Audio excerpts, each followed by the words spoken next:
بسم الله الرحمن الرحيم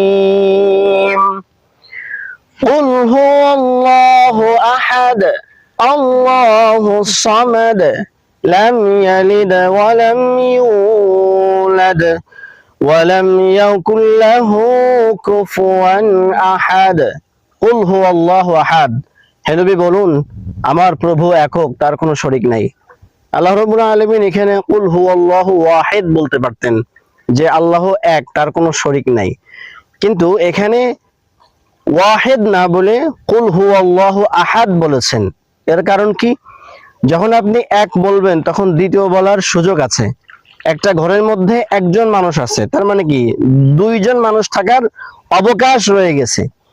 এই জন্য আল্লাহ রাব্বুল আলামিন কুল হুয়াল্লাহু ওয়াহিদ বলেন নাই, কুল হুয়াল্লাহু আহাদ বলেছেন। তিনি একক, তার কোনো শরীক নাই।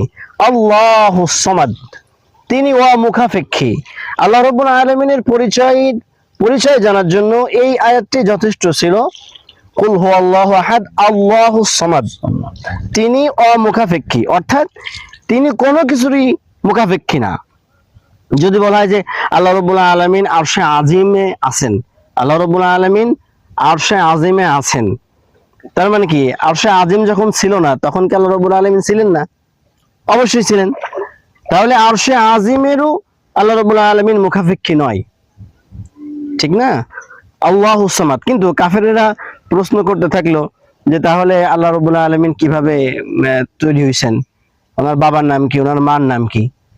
তখন আল্লাহ রাব্বুল আলামিন উত্তরে আবার আয়াত নাজিল করলেন, লাম ইয়ালিদ ওয়া লাম ইউলাদ, তিনি কাউকে জন্ম দেন নাই এবং তিনিও কারো কাছ থেকে জন্ম নেন নাই। লাম ইয়ালিদ ওয়া লাম ইউলাদ ওয়া লাম ইয়াকুল লাহু কুফুয়ান আহাদ, এবং তার সমকক্ষ কেউ নাই। সুবহানাল্লাহ।